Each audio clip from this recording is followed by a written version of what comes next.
बिस्मिल्लाहिर्रहमानिर्रहीम। अस्सलाम वालेकुम नादरीन, आप यूट्यूब चैनल देख रहे हैं, मैं इमरान खान। नादरीन, एक मरतबा फिर गलत एस्टीमेट हो गया।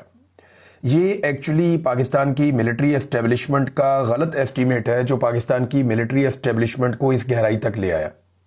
ये जो तबाही हुई है पाकिस्तान की, पाकिस्तान के अंदर मईशत से लेकर दहशतगर्दी के मामलात हों, खारजा पॉलिसी हो, दाखिली मामलात हों, ये जो मुकम्मल पाकिस्तान की इन्होंने तबाही और बर्बादी की है, इसके पीछे पाकिस्तान के जर्नैलों के गलत अंदाजे हैं।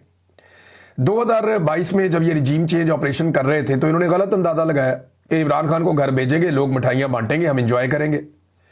इमरान खान की मकबूलियत का इन्होंने गलत अंदाजा लगाया। इन्होंने कहा जी 93% हम मकबूल हैं, 7% इमरान खान है, तो बाकी दही लेने आए हुए थे। ऐसा तो नहीं होता ना। मैंने उस वक्त भी समझाया था कि ये वाइस वर्सा हो जाएगा।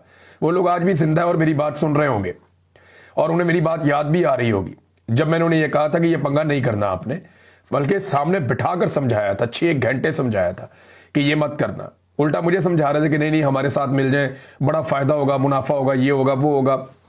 मुल्क से आगे तो कोई भी चीज नहीं होती ना।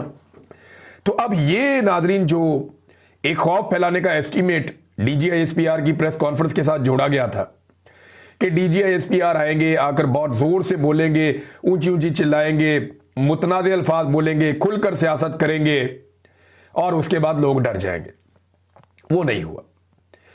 आज मंगल का दिन था, इमरान खान साहब की बहनों ने इमरान खान साहब से मिलना था और यह तासुर बनाया जा रहा था कि जो आएगा मारेंगे, खाल उतार देंगे, चमड़ी उधेड़ देंगे, जबान खींच लेंगे, रगड़ के रख देंगे। ये फैसल वाडे और ये तलाल चौधरी टाइप के लोग जो है ना, ये धड़ाधड़ इस तरह के स्टेटमेंट दे रहे थे।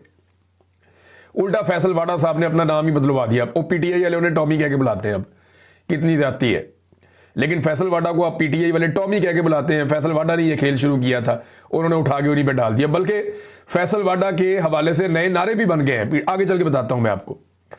इमरान खान साहब की बहनें पहुंची अडयाला जेल में, तो टाउटों ने यह दावा किया था कि पहले नाके पे रोक लिया जाएगा, बिल्कुल किसी को आगे नहीं जाने दिया जाएगा। लेकिन फिर हमने देखा कि पहला नाका क्रॉस हुआ, दूसरा भी क्रॉस हुआ और जहां पे ये हमेशा पहुंचते हैं वहां पे पहुंच गए।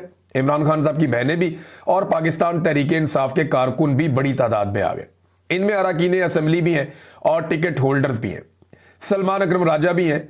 शाहिद खटक वहां पे पहुंचे, उन्होंने कहा जी मेरे बारे में तो खुसूसी तौर पर कहा गया था ना, जब मीडिया ने पूछा कि आपका तो नाम लेकर कहा गया था कि आपको रगड़ा लगेगा, यहां पे आपको उठा लेंगे, तो शाहिद खटक ने कहा देखो हम आ गए, यहां पे हमने खौफ के बुत तोड़ लिए, हम कोई डरे हुए तो नहीं है, सहमे हुए तो नहीं है। ये ऐसे तो नहीं हो सकता कि आप कहेंगे नहीं आना तो कोई नहीं आएगा। इमरान खान कौम का लीडर है। बल्कि शाहिद खटक ने एक बड़ी इंपॉर्टेंट बात की, मैं सुन रहा था, उन्होंने कहा जी कि इस प्रेस कॉन्फ्रेंस के बाद इमरान खान साहब की जिंदगी को जो लाक हैं खतरात, वो बहुत बढ़ गए हैं। यानी DGISPR की जानिब से ऐसी गैर जिम्मेदाराना प्रेस कॉन्फ्रेंस और ऐसी धमकी आमेज लहजे के अंदर बात करना, ये खतरात इमरान खान के लिए बहुत बढ़ गए हैं। अब यूनिफॉर्म में ऑफिसर आकर इमरान खान को अगर धमकियां लगाएगा और उसको सिक्योरिटी थ्रेट करार देगा, तो ये तो एक तरह से उसको मारने की साजिश है इमरान खान को। आप कह रहे हैं सिक्योरिटी थ्रेट है, जेल खतरनाक कैदियों से भरी पड़ी है, यानी आपको समझ नहीं आ रही आप कर क्या रहे हैं। और पाकिस्तान का सबसे मकबूल लीडर है जिसकी जिंदगी के साथ आप एक मरतबा फिर खेल रहे हैं। तो शाहिद खटक ने कहा जी बहुत खदशात बढ़ गए हैं। इमरान खान की बहनों ने कहा हम आ गए ना, हम यहां बैठ गए, हम नहीं यहां से जाते, अब हम यहां पे धरना देंगे, मारना है मारो, डंडे मारने हैं मारो, आंसू गैस फेंकनी है फेंको, गोली चलानी है गोली चलाओ, हम यहां बैठे हैं, हम यहां धरना देंगे। पाकिस्तान तहरीक इंसाफ के कारकुन खैबर पख्तूनख्वा से और पंजाब से बहुत बड़ी तादाद में आ गए। और आज भी मैंने जब पूछा वहां पे मौजूद सहाफियों से कि ज्यादा लोग कहां से आए, तो उन्होंने कहा पंजाब से आए। मैं थोड़े दिन पहले नजर अब्बास साहब के प्रोग्राम में भी ये कह रहा था कि पंजाब है पाकिस्तान तहरीक इंसाफ का असल गढ़। एस्टेब्लिशमेंट ने वहां पे 2 नंबरी बहुत बड़ी कर दी है। हालांकि ज्यादा ताकत खैबर पख्तूनख्वा से भी ज्यादा ताकत इमरान खान के लोगों की पंजाब में, लेकिन पंजाब को बहुत जबरदस्ती छीना गया क्योंकि एस्टेब्लिशमेंट ये रिस्क ही नहीं ले सकती कि पंजाब को PTI के पास जाने दिया जाए या उनके हवाले किया जाए, तो उन्होंने वहां कब्जा किया हुआ है। अब मामला यह है कि इमरान खान साहब की बहनें पहुंच गई, उन्होंने बड़ी खुलकर बातचीत भी की है। सारी कोशिश के बावजूद DGISPR की धमकियां, उनके सारे टाउट्स मिलकर भी अब बयानिए की लड़ाई हार गए। और इसकी सबसे बड़ी जो वजह है ना बयानिए की लड़ाई, इनके हार जाने की, एक ओवरसीज पाकिस्तानी और दूसरा पाकिस्तान का डिजिटल मीडिया जो आज के दिन तक, इस घड़ी तक इमरान खान साहब के साथ खड़ा, डिजिटल मीडिया या सोशल मीडिया और ओवरसीज पाकिस्तानी, ये इमरान खान के साथ खड़े हैं ना, तो एस्टेब्लिशमेंट इमरान खान को शिकस्त नहीं दे सकती, क्योंकि पाकिस्तान में तो पाकिस्तानी साबित कर चुके हैं कि वो इमरान खान के अलावा किसी और लीडर की फिलहाल शक्ल पसंद नहीं कर रहे। अब इमरान खान साहब की बहनों ने क्या कहा, देखिए वहां उनसे बड़े सख्त सवालात भी हुए, सवालात वाले लोग आते हैं, उन्होंने फिर सवालात भी करने होते हैं। तो आसिम मुनीर साहब के बारे में सवाल किया कि जी इमरान खान उन पर तनकीद करते हैं, आपने उनके बारे में ट्वीट करवाया, जो इमरान खान ने बताया आपने बाहर आकर बता दिया। तो उस्मा खानम जो है इमरान खान साहब की बहन, जिन्हें पिछली मरतबा मुलाकात के लिए भेजा गया था 2 तारीख को, उन्होंने कहा जी आसिम मुनीर सरकारी मुलाजिम है, हमारे टैक्स के पैसों पर चलता है, इस पर बात करना सियासी नहीं है, इमरान खान जो पैगाम देता है हम देते हैं।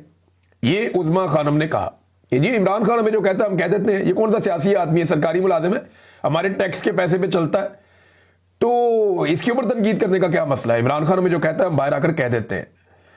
और फिर उसके बाद अलीमा खानम ने कहा कि आलमी तंजीमें भी इमरान खान की कैद तन्हाई, जो एक तरह का तशद्दुद है, उसके खिलाफ आवाज उठा रही है, पूरी दुनिया में ये आवाज उठ रही है, और फर्द वाहिद पर गुफ्तगू करना कोई नेशनल सिक्योरिटी का मामला नहीं होता। इमरान खान की बहन नौरीन खानम भी वहां पे मौजूद थी, जिन पे कुछ अर्सा पहले तशद्दुद भी किया गया 2 हफ्ते पहले, और उन्होंने कहा जी ज़हनी मरीज तो ये सारे लोग हैं। और ये जो प्रेस कॉन्फ्रेंस हुई है DGISPR की, मुझे तो बड़ी खुशी है, इसके बाद सब लोग जाग गए हैं, जो लोग नहीं जाग रहे थे वो भी जाग गए हैं। ज़हनी मरीज तो ये खुद हैं, आप पागल खाने में जाते हैं तो आप देखते हैं ना कि जो पागल है वहां पे वो आने वालों को कहते हैं कि पागल आ गए, पागल आ गए, तो ये इस तरह पागल कह रहे हैं या ज़हनी मरीज कह रहे हैं, ये खुद पागल है, ये खुद ज़हनी मरीज है, और इनका वो हाल है कि पागलों वाला हाल है। और साथ में उन्होंने कहा जी इमरान खान अल्हम्दुलिल्लाह, दुनिया की दुआएं इमरान खान के साथ हैं। अभी एक खातून का मुझे फोन आया था, वो बता रही थी कि हम सजदे में खाना काबा में इमरान खान के लिए दुआएं मांग रहे हैं, और यहां हम इमरान खान के लिए दुआएं करते हैं। मैं 2023 में नादरीन उम्रे पे गया था, इस मरतबा मैं हज पर गया, 2025 में मैं हज पर गया, और 2023 में मैंने उम्रा किया था रमज़ान मुबारक में। मैंने वापस आकर इमरान खान को बताया था कि मैंने इतनी दुआएं खाना काबा में और मस्जिद नबवी में किसी शख्स के लिए, किसी जिंदा इंसान के लिए होती हुई नहीं देखी, जितनी दुआएं मैंने लोगों को आपके लिए मांगते हुए देखा है।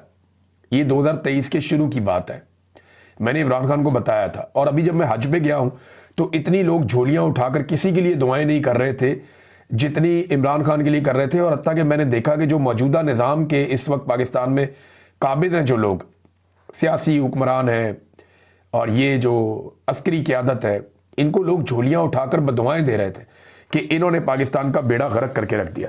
तो इमरान खान साहब की बहनें जो है वो डट गई है, वहां पे वो बैठ गई है, उन्होंने धरना दे दिया है। तो अब वो बैठ गए अडियाला के बाहर धरना देकर, एक बार फिर पूरी दुनिया के अंदर आपकी जगहसाई हो रही है। ये मैं पाकिस्तान के हुक्मरानों को कह रहा हूं, एस्टेब्लिशमेंट को कह रहा हूं। दुनिया जान रही है कि पाकिस्तान में एक मिलिट्री रिजीम है और फौजी क़यादत ने पूरे निज़ाम के ऊपर कब्जा किया हुआ है और हर इदारे को यरगमाल बनाया हुआ है। आपकी जमहूरियत का पोल पूरी दुनिया में खुल रहा है। टक्के की जमहूरियत नहीं है पाकिस्तान में, आमरीयत है। और अब पूरी दुनिया का मीडिया इस बात को तस्लीम कर रहा है, पूरी दुनिया के इदारे इस बात को तस्लीम कर रहे हैं। करप्शन के आपके रिकॉर्ड पे रिकॉर्ड टूट रहे हैं। एमनेस्टी इंटरनेशनल हो जाए या अक़वाम मुत्तहिदा हो जाए या यूरोपीय यूनियन हो जाए, वो आपकी इंसानी हकूक़ की पामालियों के ऊपर बार बार आवाज़ उठाते हैं, बार बार आपको बताते हैं कि अपना किबला आप दुरुस्त करें और पॉलिटिकल पार्टियों को कुचलने का सिलसिला बंद करें। तो नाज़रीन, अब ये अगर बैठ गया अडियाला के बाहर, इससे इंपैक्ट क्या आएगा? आलमी सतह पर एक दफ़ा फिर बदनामी होगी और इस हुकूमत को होश ही नहीं है। ये जिद पकड़ी हुई जी मैं नहीं मिलन देंगा इमरान खान को, भाई ना मिलने दे।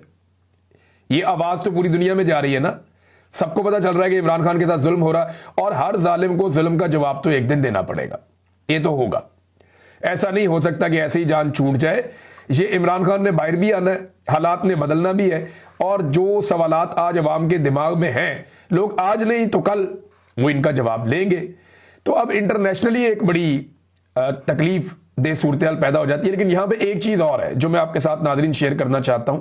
अभी थोड़ी देर पहले एक खदशे का इजहार भी किया समी इब्राहिम साहब ने कि अंधेरा होते ही यहां पे जो है वो क्रैकडाउन की तैयारी की जा रही है और उसके लिए तैयारी हो रही है कि क्योंकि सर्दी भी है और पुलिस की भारी नफरी आई है दोनों तरफ से, और इसमें कुछ लेडी पुलिस एहलकार भी हैं, उनकी भी तादाद बढ़ाई गई है, दूसरी पुलिस भी है। इन्होंने वहाँ जो पार्किंग में गाड़ियाँ खड़ी हैं उनकी तलाशियाँ भी ली हैं, और जो सिक्योरिटी वाले साथ थे उनसे कुछ से वेपन भी ले लिए हैं। ये पंजाब पुलिस वहाँ पे कार्रवाई कर रही है अडियाला के बाहर, और अभी वहाँ पे पुलिस की काफ़ी नफरी मौजूद है। मैंने जो सहाफ़ी हैं उनसे बात की, कुछ का ये कहना है कि इम्कान है कि किसी किस्म का क्रैकडाउन हो सकता है, और कुछ का ये कहना है कि नहीं, हमें नहीं लगता कि क्रैकडाउन होगा। अब अलग अलग राय है। समी इब्राहिम साहब ये कहते हैं कि उनके सोर्स ये बता रहे हैं कि शायद यहाँ पे एक क्रैकडाउन हो जाए। अडियाला के बाहर हमने नए नारे भी सुने नाज़रीन। ये DGISPR की जो एक प्रेस ब्रीफिंग थी, उसने ना सिर्फ पाकिस्तान तहरीक इंसाफ में एक नई रूह फूंक दी है, बल्कि पाकिस्तानियों को इकट्ठा कर दिया है, बल्कि अवाम ने नए नारे भी बना लिए। एक तो नारा मैं ये सुन रहा था, पूछता है कौन हो तुम, लीडर है वो चौकीदार हो तुम। ये नारा जनाब बहुत लोग लगा रहे थे, पूछता है कौन हो तुम, लीडर है वो चौकीदार हो तुम।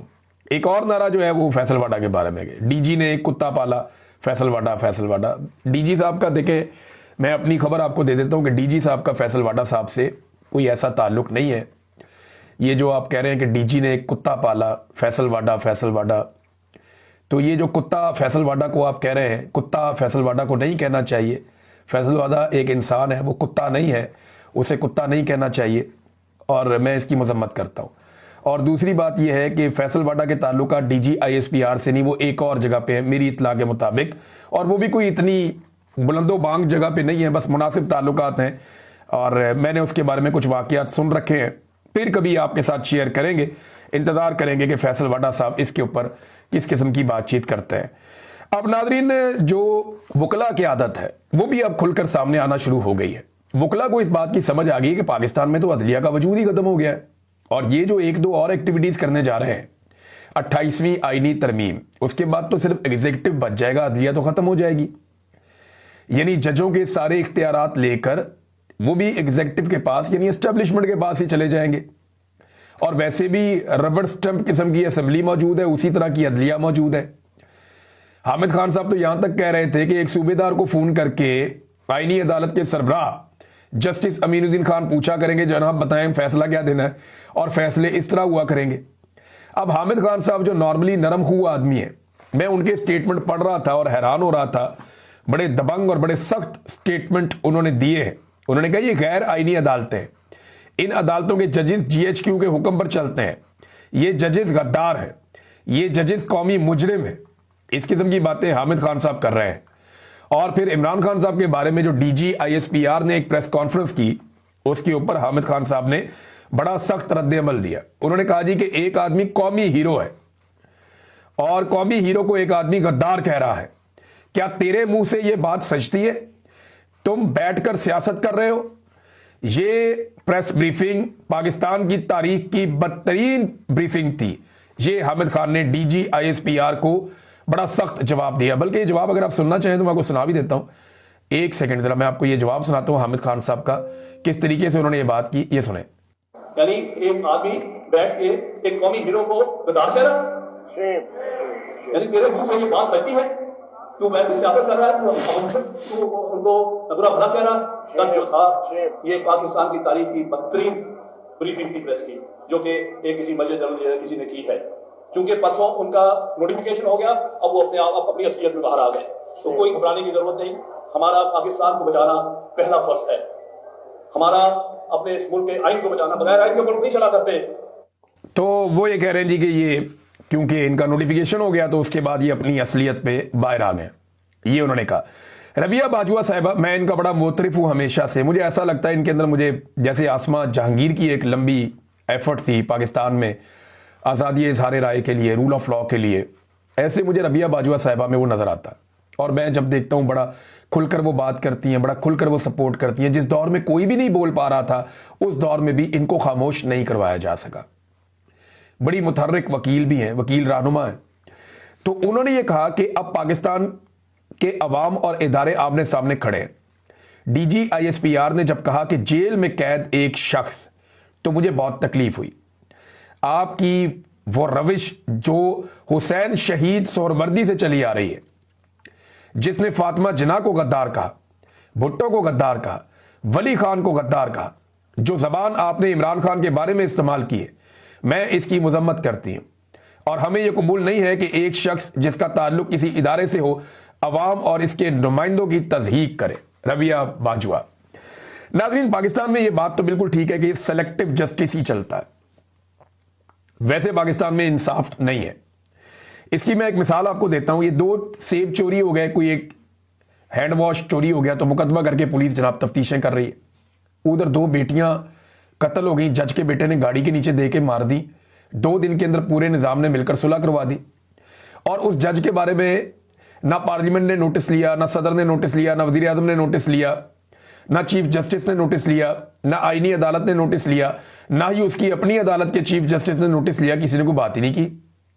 हालांकि ये वाकेरियस लाइबिलिटी का केस है। बेटे को गाड़ी दी कैसे उसने, तो कुछ भी नहीं हुआ। बेटा जनाब अपने घर चला गया 2-4 दिन के अंदर अंदर। ये पाकिस्तान में दोहरा निज़ाम इंसाफ है। यानी साद रहमान उर्फ डक्की, मैंने देखा ये एक नौजवान यूट्यूबर है, फैमिली व्लॉगिंग करते हैं। मैंने देखा इनके साथ बड़ी सख्त ज्यादती की NCCIA ने, बड़ा जुल्म किया इनके साथ, मुझे बहुत तकलीफ हुई। और ऐसे लोगों पे आप 3 लफ्ज ही भेज सकते हैं और क्या कर सकते हैं। बेशर्म लोग हैं और बेगैरती की ये इंतहा है जो उस बेचारे यूट्यूबर के साथ की गई। लेकिन उसकी मदद के लिए बिग ब्रदर आ गया वहां पे। तो मेरा सवाल ये है कि ये जो 2 बेटियां कत्ल हुई स्कूटी के ऊपर, इनके लिए कोई बिग ब्रदर नहीं आ सकता था? गरीब आदमी को जब जब पाकिस्तान में मार पड़ती है उसके लिए कोई बिग ब्रदर नहीं आता। एक्चुअली हमें बिग ब्रदर की जरूरत नहीं है, हमें आजाद अदलिया की जरूरत है, हमें निजाम इंसाफ की जरूरत है। बिग ब्रदर कुछ नहीं बेचते। ये बिग ब्रदर क्यों आया मैं आपको वजह बताता हूं। वो जो पैसा खा रहे थे ना NCCI वाले, वो बिग ब्रदर का नाम लेकर खा रहे थे। तो बिग ब्रदर को गुस्सा आ गया कि जनाब यार साढ़े ना दे पैसा खा रहे हो ते चूना भी ला रहे हो। तो फिर उन्होंने अपना कस दिया पकड़ के। अगर बिग ब्रदर को या इन सारों को या एजेंसियों को करप्शन के ऊपर कोई एतराज होता तो इतने करप्ट लोगों को लाकर उनके केसेस माफ करके NRO 2 करके उन सारों को इकट्ठा करके पूरा इलेक्शन चोरी करके उनको लाकर इक्तदार में बिठाते। कभी भी ना बिठाते। ये 5300 अरब की जो चोरी हुई है इसका जवाब कौन देगा? है बिग ब्रदर के पास जवाब? तो ये बिग ब्रदर सिर्फ अपनी मंजी ठुक रही थी, उस चक्कर में आया मैदान में कि जनाब मेरा नाम लेके तो ना लुटो, बाकी लुटो, एंजॉय करो। सारा आवे का आवा ही बिगड़ा हुआ, सारे लूट रहे, ये लोग खुद भी लूट रहे। इलेक्शन में किसने कौन सी सीट कैसे बेची ये तो PMLN के लोग भी बता चुके हैं, बाकी सारे लोग भी बताते रहते हैं। तो करप्शन इनका मसला नहीं है, लुटमार इनका मसला नहीं है, इनका मसला जाती है कि जनाब हमारा काम चलता रहे, हमारे मफाद चलते रहे। हमें किसी बिग ब्रदर की जरूरत नहीं है। हमें पाकिस्तान में निजाम इंसाफ की जरूरत है जो सबको इंसाफ दे। इस डकी को किसी बिग ब्रदर की तरफ देखना ही नहीं चाहिए था।